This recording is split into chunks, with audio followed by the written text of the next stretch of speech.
me présente pour tous ceux qui ne me connaîtraient pas, et ça doit faire du monde. Je suis Mathieu Vico et je suis le président de E2SI, encore aujourd'hui, et également le directeur de l'ICAM site de Grand Paris Sud. Donc, je suis très heureux de vous accueillir pour ce séminaire sur l'industrie 4.0, et puis j'en profite pour remercier Saïd de nous accueillir à l'UFR de Sciences et Technologies, puis à l'Université d'Evry de nous accueillir dans ses locaux. Alors, quelques mots sur E2SI. Là, j'espère que vous connaissez un peu plus E2SI. Moi, les chiffres qui m'intéressent dans E2SI, c'est 12 établissements, 12 membres. C'est 1000 chercheurs, 500 doctorants, donc 25 000 étudiants. Et quand on dit, moi j'utilise que ces trois chiffres-là en fait. 25 000 étudiants, 1000 chercheurs, 500 doctorants, et je pense que ça montre la puissance de E2SI. Alors E2SI, c'est aussi deux universités, on est dans l'une des deux universités, puisqu'il y a aussi l'UPEC, et puis Curoche est là, enfin voilà, je connais quelques personnes.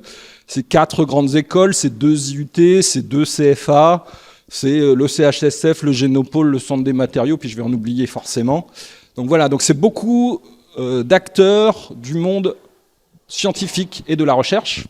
Et c'est d'ailleurs notre première mission, c'est d'animer sur le territoire de Grand Paris Sud la vie scientifique et la recherche, avec une deuxième mission, rendre attractif le territoire. Donc quel territoire? Le territoire de Grand Paris Sud, bien évidemment.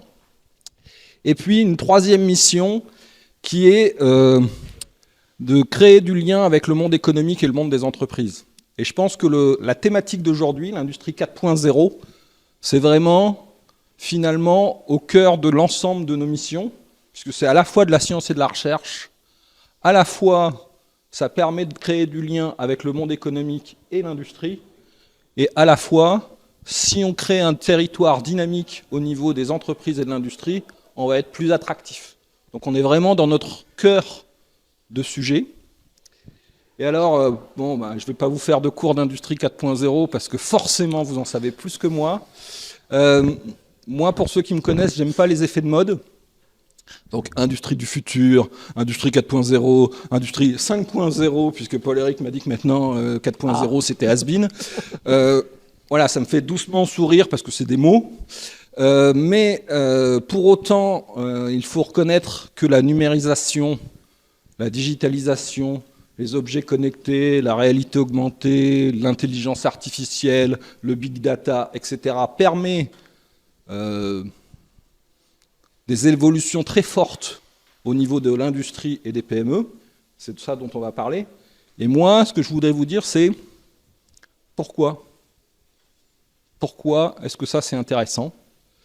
Eh bien, pour moi, c'est intéressant, si on regarde le monde d'aujourd'hui, pour ramener de l'industrie sur notre territoire, donc revigorer industriellement le territoire. Donc c'est vrai au niveau français, c'est vrai au niveau local, et ça devrait nous permettre d'être compétitifs mondialement.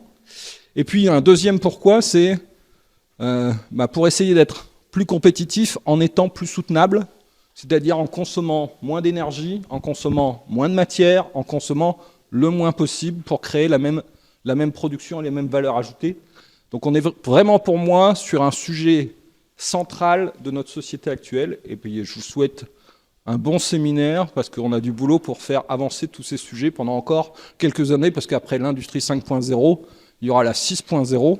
Et puis en avant-première, apparemment le 4.0 vers le 5.0, c'est remettre l'homme au centre, parce que c'est pas que des données, c'est pas que de l'IoT, c'est pas que, à un moment, l'industrie, c'est des hommes, et l'ingénieur ICAM que je suis ne peut que souscrire à cela. Voilà, merci. Merci. Donc ça fait bizarre de ne pas remercier. Mais merci beaucoup. Merci pour cette introduction. Donc bonjour à tous et merci d'avoir choisi l'UFR Sciences et Technologies pour cette. Ça fait vraiment bizarre quand même. Hein. Pour cette session de E2SI, donc anciennement ESI, donc Evry Sciences Innovation, et élargi par la suite à Evry Sénart Sciences Innovation. Merci à Jean-Yves d'avoir proposé donc l'UFR comme lieu d'accueil. Merci donc à E2 2SI, moi j'ai dit toujours SI, alors c'est un peu compliqué, pour toute cette animation hein, sur des sujets très très divers. Donc aujourd'hui l'industrie 4.0. Effectivement, ce site, anciennement Idevry, Évry-Courcouronnes, aujourd'hui sur Sénart, mais on a effectivement également beaucoup travaillé par le passé. On continue à travailler avec Ilupec. En quelque sorte, ce territoire que nous défendons, parce que nous défendons effectivement une université pour ce territoire, pour son industrie, pour sa population, et également au sein de Paris-Saclay. Et quand on pense à ce développement, on le pense également à l'est, c'est-à-dire vers Sénart et vers Ilupec, puisque Évry même, Évry-Courcouronnes, est entre les deux. Voilà, donc nous-mêmes ici, donc UFR Sciences et Technologies, 1100 étudiants, un peu moins cette année, parce qu'on a réduit un peu les effectifs. Donc 4 mentions I de master qui auront toutes, je dirais, en tout aussi pour objet, parce que vous avez parlé de data, de matériaux, de recyclage, de développement IRI soutenable. 4 mentions I de master, quasiment 550 étudiants en master pour 1100, qui est en soi une particularité. Nous avons eu beaucoup d'entrées en licence 3, en M1 et en M2, en Master 1 et en Master 2. Nous portons des spécialités ou des mentions en ingénierie des systèmes complexes, donc qui sont au cœur, sur des systèmes enfouis dans cette industrie 4.0 autour de l'électronique, de l'énergie électrique et de l'automatique 3A, en mécanique. Et également, je pense que c'est un élément très très important et auquel nous tenons, c'est le design industriel. C'est le design industriel qui, à mon sens, également toute une part belle dans cette industrie-là. Et je prends pour exemple, quand j'étais aux Pays-Bas, Philips qui s'est réellement développé dans les années 2000, pas tellement sur des avancées techniques également, mais aussi sur des éléments de design sur par exemple, et pour toute la partie ingénierie médicale. Voilà, donc ce design industriel, notre approche, nous, on est un mini Paris-Saclay en quelque sorte, hein, puisque nous sommes à la fois donc université membre associée, aujourd'hui inscrit sur un projet qui est un projet je dirais, en symétrie avec les écoles qui sont des établissements composantes. On serait sur des universités composantes au sein de Paris-Saclay.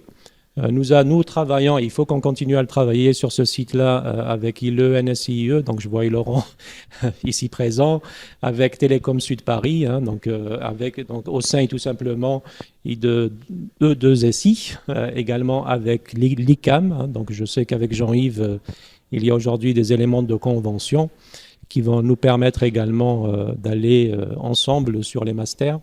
Voilà, donc plein de bonnes choses, plein d'ingrédients, en tout cas pour un bel avenir pour ce territoire-là. Clairement, nous-mêmes, on s'est toujours inscrit dans la professionnalisation au sein de l'UFR, puisque très tôt, on vient même d'une structure anciennement IUP. Hein. Très très vite, nous avons évolué vers les masters professionnalisants, mais c'est également important, des masters à destination recherche. Beaucoup de nos étudiants de master poursuivent en recherche, ils poursuivent en recherche dans nos laboratoires et dans d'autres laboratoires. Donc c'est un élément de développement qui nous est important et vital. Voilà, et puis aussi tous ces aspects d'apprentissage, donc créer ce lien entre l'académique, et le monde professionnel. Et c'est vrai, mais j'ai vu que c'était prévu dans le programme. L'industrie a besoin aussi de ces lieux où on peut se retrouver, où il peut y avoir de l'émulation, de l'accueil des précoces ou en maturation. Voilà, et puis je vous souhaiterais donc en fin de session une bonne visite de ce centre d'innovation. Il n'y a plus de 4.0 parce qu'il sera 5.0, 6.0 d'Evry. Voilà, donc très belle journée à vous tous.